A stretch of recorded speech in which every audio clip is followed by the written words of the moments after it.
Nangong you. And hey, thanks so much for watching the video. If you liked, make sure to hit the like. And if you didn't, hit that subscribe button, share with your grandmother's pet alligator, and don't forget to like. Yeah, you hit the like button, right? You already hit it?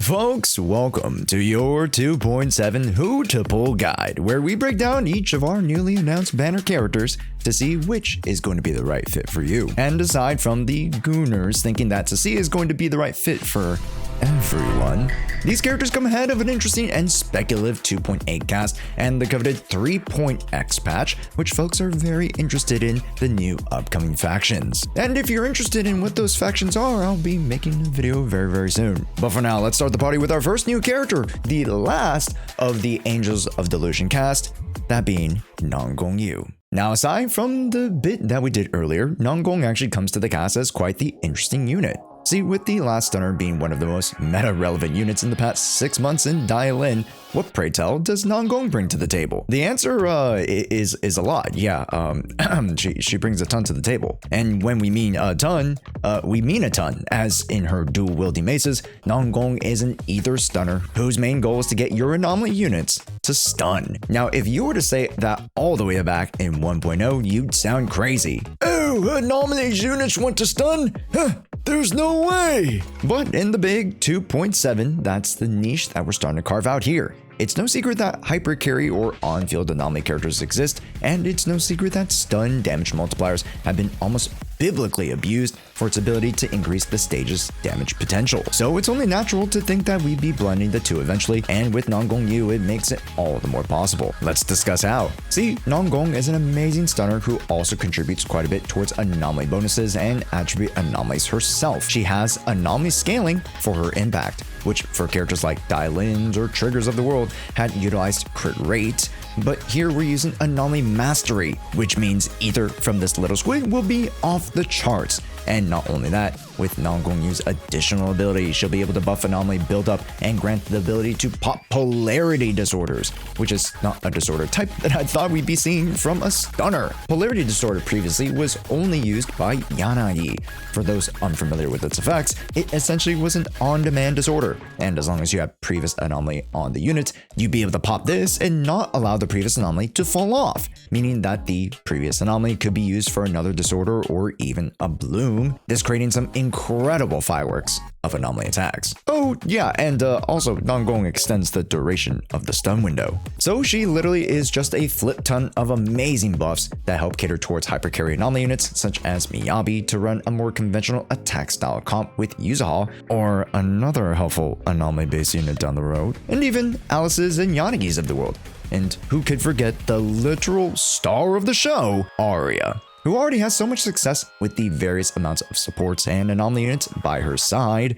Now she gets arguably one of the greatest supports of all, one who can pretty much double down on everything that Arya stands for. If you have any of these units or are looking to pick up an amazing premium stunner pivot, Nangong Yu is going to be the best stunner we'll have for a while. Hey folks, it's Post Editor Josh here to tell you about the sponsor of this video, LD Shop. Now, LD Shop has been gracious enough to provide us with some fun perks while we top up to 35% off of our favorite games. Almost any mobile game you play can be found here with bundles for bundles.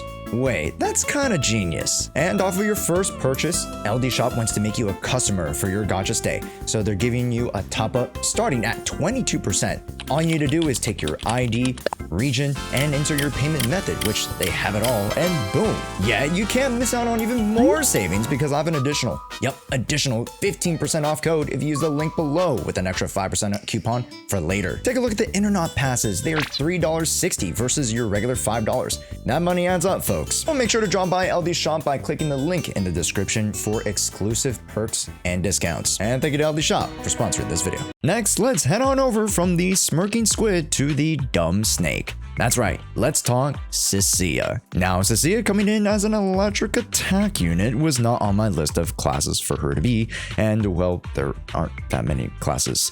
But Cissia comes in as a more classical on-field electric DPS character, yet does her damage by stacking up venom against enemies. And the more she gains, the harder you'll hit against stunned enemies. And if you thought there weren't enough ether veils out there, let's introduce to you Cissia's unique veil called the Serpent's eye. This will deal crit damage and be our new Ether Veil attacker right next to Nangong. But for those wondering, Josh, is it worth it to invest into a character whose niche in terms of element and class have already been covered multiple times over?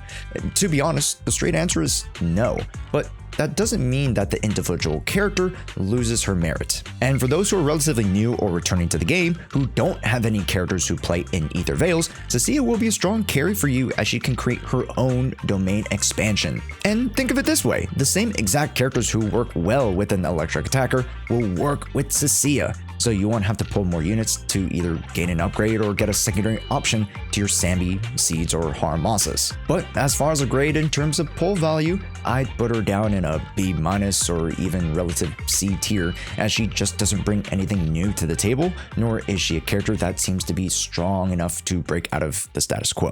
And now on to the rest of the characters. For our 2 rerun units, we have Orphe and Lucy. Oh, in fact, actually, it's going to be Yidhari and Seed. In all honesty, it makes a ton more sense. Let's break down why by starting with Hari first. For those not in the know, Yidhari was our 3rd entry of Rupture into the cast outside of Yushin and Minato, and she wields the Ice element, which hasn't gotten too much love as of late, but let's be honest, she's much more well known for her Rupture capabilities. With said abilities, she's able to manipulate her HP into giving her amazing bonuses, as well as activate her passes for Decibel generation, as she does not do so conventionally.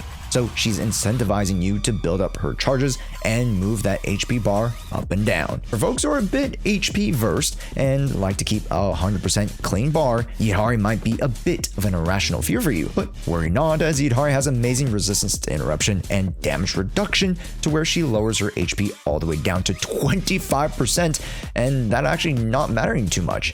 Even in crazy buffed Hollow Zero stages, her sustain is well proven, and the damage of her, well, which I know y'all are more interested in, is, well, quite dependent on the enemy, as you want to maximize your parries with the EX special Glacial Crush and Ultimate in order to dish out as much damage, which leads to her focusing in on the stun window. The Kraken outside of that is quite the strong character overall, yet in the current meta doesn't see much play. So if you're considering grabbing her, it's mainly for horizontal coverage of your box of units, or you just want to go. But for those not considering pulling the Sleepy Squid, this means that Nangong stocks go way up, as you won't have to worry about a character that isn't relevant to your wants or needs, which we'll have to consider a bit more with the next rerun character, and that is Flora, aka Seed. Now Seed coming in with Cissia just makes sense. Both characters are attackers and actually is seemingly more synergistic to Cissia over the previous Sambi, which is quite the surprise. But Seed comes in as quite the sneaky character,